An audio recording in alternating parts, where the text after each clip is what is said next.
the stomach surgery one, and I was like, I gotta do it. I gotta read this.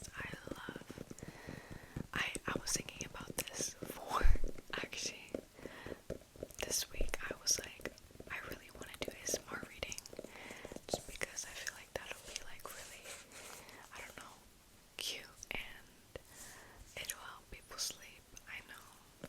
So I'm gonna be reading this book. It's called Stitches.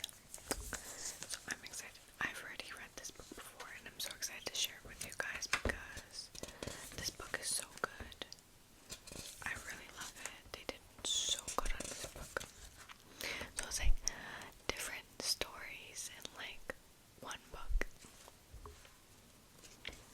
Stitch 1, Face. I should probably get a thumbnail. Yes, okay.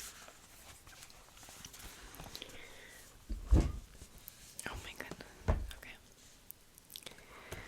Mr. and Mrs. A decide. Oh, I'm sorry if I like kind of whatever my words. I'm gonna read one story, and then I'm gonna like. If you guys want to hear more of this book, tell me down below in the comments. Okay. I might stutter a little bit.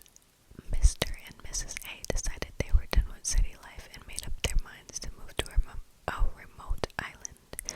Mr. A had grown up in the countryside, and the city, with its lack of green spaces and the general unsociability, I am saying that wrong, of the people, had never been a good fit for him. So when he was looking for a new job, he set his sights on an island blessed with abundant natural beauty, where residents actually knew each other. He knew that he never wanted to return to the city, so he bought some land on this island and built a house for himself and his wife.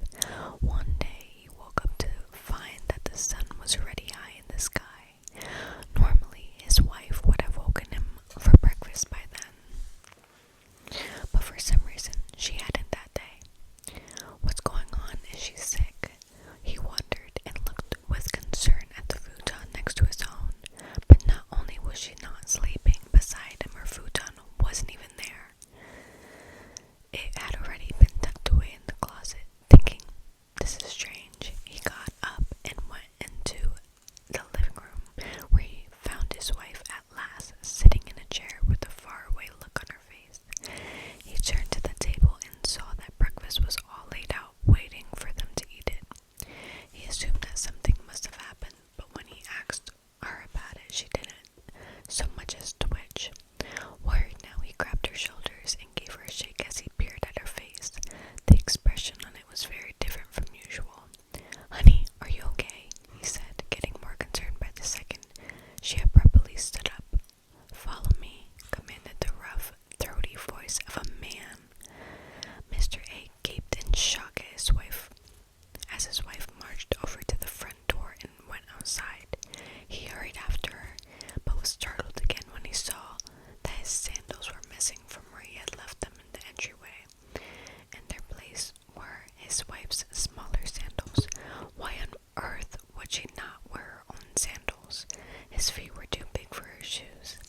So he pulled a pair of sneakers out of the shoe closet and slipped them on. Snap!